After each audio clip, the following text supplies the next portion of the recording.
السلام عليكم أحبتي الكرام، جيتكم في فيديو جديد ووصفة جديدة.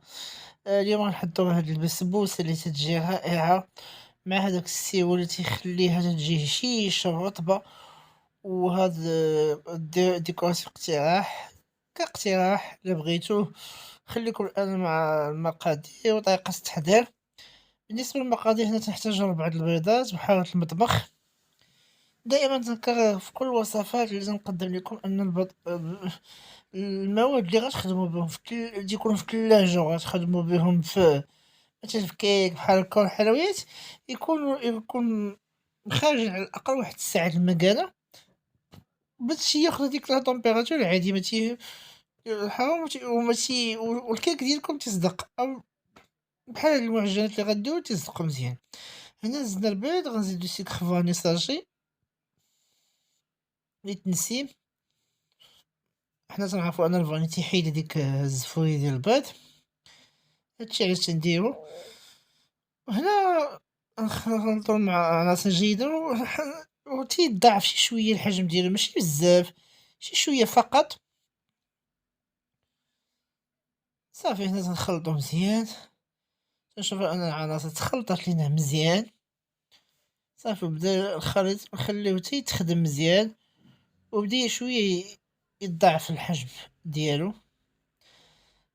تنتمنى أن الفيديو ينال الإعجاب ديالكم، وهذا هو المطلوب عندي أنا.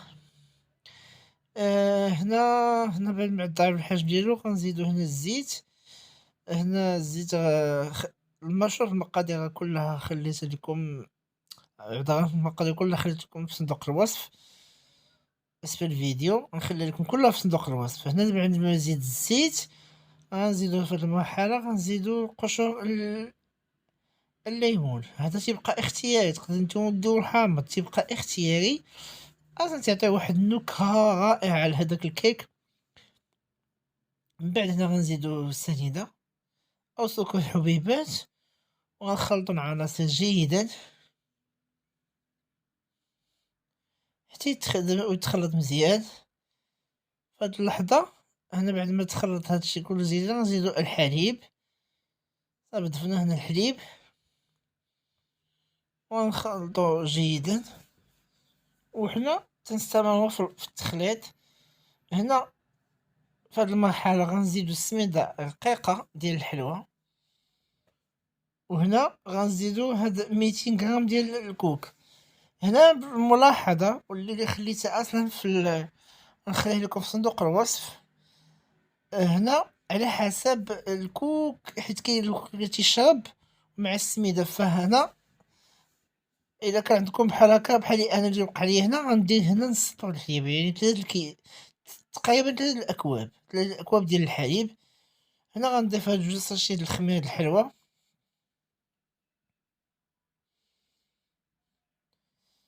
بسبوسة رائعة، وهداك السِوَر هو اللي تيعطيها، هو السر ديالها، تيعطيها داك الهشاشة ديالها تتجي فتية وزوينة ورائعة وتتحمّق. صراحة جرّبتها أنا زعما لأول مرة تنجربها، زعما الحمد لله تبارك الله زوينة نجحت ما شاء الله، بلا ما نعيا راسي. صافي هنا تنخلطو كلشي مزيان. هنا من بعد قُلت لكم كيف قُلت لكم في قبيلة غنزيد الحليب. زدت الحليب وغنزيد كوب آخر ديال الحليب حتى يجيولي عندي واحد الخليط اللي ما تقيلش وفي نفس الوقت ما خفيفش بزاف.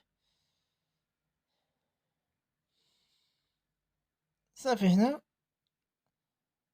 ها هو زدت الكأس التاني، يعني مع الكأس الأول هي 3 الأكواب، 3 الأكواب ديال الحليب. هنا جاني الخليط هذا هو القوام اللي بغيتو أنا. صافي هنا الأثناء أكون مشعل فوق درجة حرارة 160. وغناخدو واحد الآنية اللي غنديرو فيها الخليط ديالنا.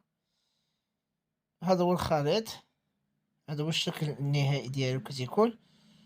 وهذه الآنية اللي غنديرو فيها اللي دهنا من قبل بالسميدة، الزيت والسميدة، ونخويوها فيها هاد الخليط اللي الطول ديالها 34 تقريبا على 4 ونص، 34 على 4 ونص تقريبا.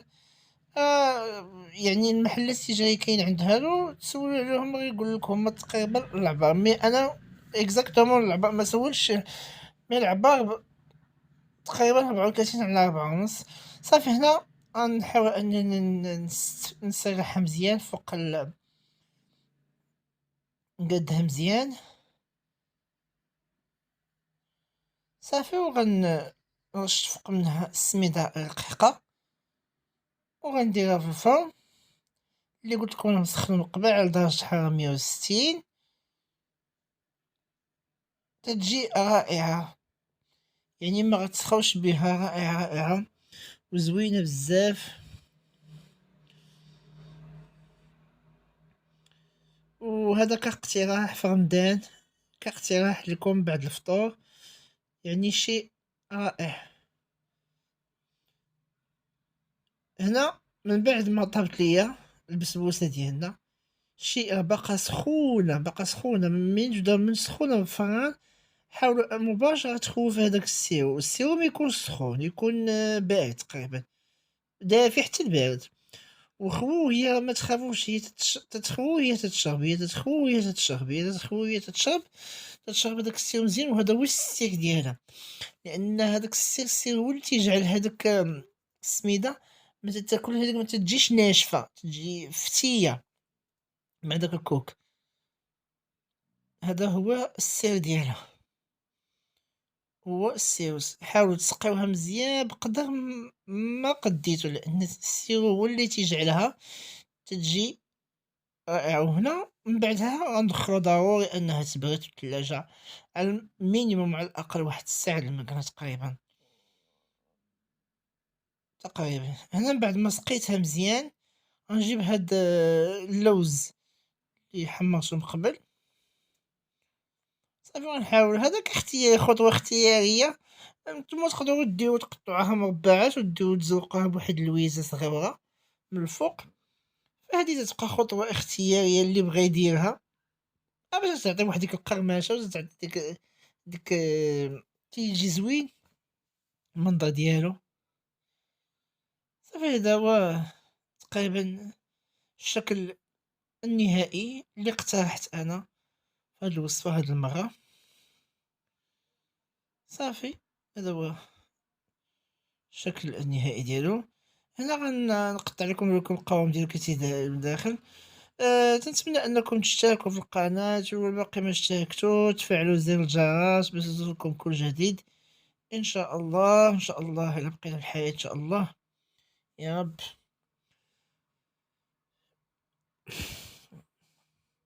صافي هنا نهزو من التحت ونحطو الفوق، يعني نتوما من الاحسن قطعوها مربعات صغيورين. انا بغيت نبين لكم كيفاش تيجي القوام ديالها من الداخل. هنا في الاول ما غيبانش لي في الكاميرا، ما ساعدتنيش انني ولكن من بعد غيبان لكم القوام ديالها.